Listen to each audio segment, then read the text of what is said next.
All sensitive areas have been identified and ওখানে কি করতে হবে সেই ডিটেইলস ডাইরেকশন আজকেও দেওয়া হয়েছে, তার এর আগেও দেওয়া হয়েছিল। আজকে অনেক বিস্তারে আমরা ডিটেইল ডাইরেকশন দিয়েছি।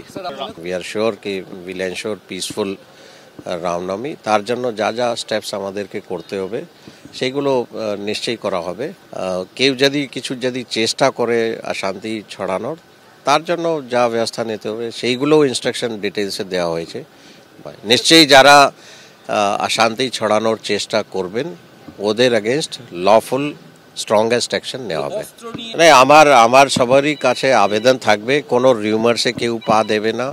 সোশ্যাল মিডিয়া বা বিভিন্ন প্ল্যাটফর্মে যা বলা হচ্ছে কতটা সত্যি আছে কতটা মিথ্যা আছে, যে নিয়ারেস্ট লোকাল পুলিশ স্টেশন আছে বা পুলিশ অফিসার যারা আছেন ওদের কাছ থেকে ভেরিফাই করে নেওয়া ভালো।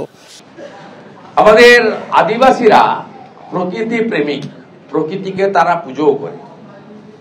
ওখানে তাদের প্রতিশ্রুতি দেওয়া হয়েছিল যে গাছ নষ্ট হবে না।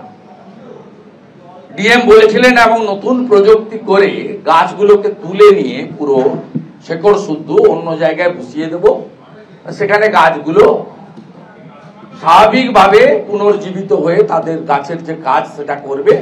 এটা পরিবেশের ক্ষেত্রেও যেমন আমাদের পরিবেশের গাইডলাইনের মধ্যেও পড়ে, সাথে সাথে বিশেষ করে আদিবাসীরা তারা জমি এবং জঙ্গল রক্ষা করার জন্য তাদের বিরাট অবদান রয়েছে গোটা দেশব্যাপী। এখানেও তারা অরণ্য রক্ষা করার কথা বলেছেন। আমি আপনাদের একটা ভিডিও দেখাচ্ছি।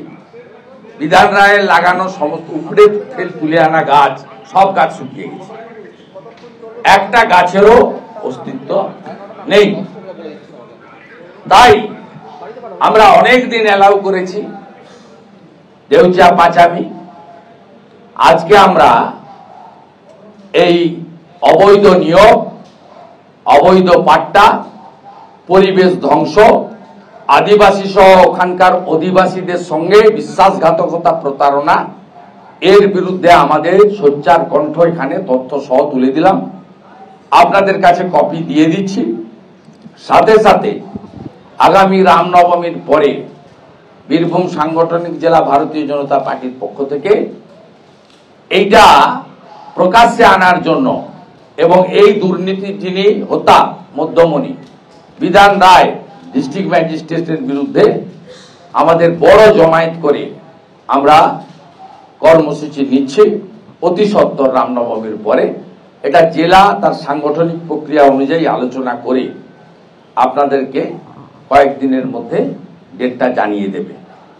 সাথে সাথে আমাদের সুনীল মুর্মু ভাই এলাকার বিজেপি নেতা, এলাকার অধিবাসী, আদিবাসী সমাজের তরুণ নেতা, প্রতিবাদী নেতা, তারা সহ বেশ কিছু বঞ্চিত লোকেরা তারা এই সমূহ মামলার উচ্চ পর্যায়ে নিরপেক্ষ তদন্ত চেয়ে দোষীদের রিক্রুটমেন্ট স্ক্যাম এবং পাট্টা স্ক্যাম, ল্যান্ড স্ক্যাম এবং রিক্রুটমেন্ট স্ক্যাম নিয়ে উচ্চ আদালতে যাওয়ারও পরিকল্পনা নিয়েছে।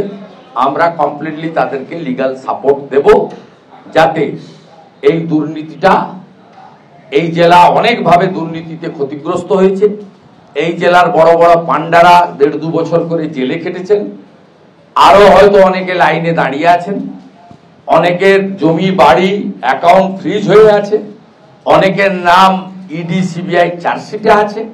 এই জেলাতে আরো একটি নতুন দুর্নীতি, যাতে এই দুর্নীতিগ্রস্তদের বিরুদ্ধে এক্ষেত্রে শুধু রাজনৈতিক লোক নয়, আমলাদেরও বড় একটা অংশ যুক্ত, পিবি সেলিম থেকে বিধান রায়, তাদের বিরুদ্ধেও আমরা আইনিগতভাবে কঠোর ব্যবস্থা নেওয়ার আমরা উদ্যোগ গ্রহণ করেছি। এটা আপনাদের জানাই।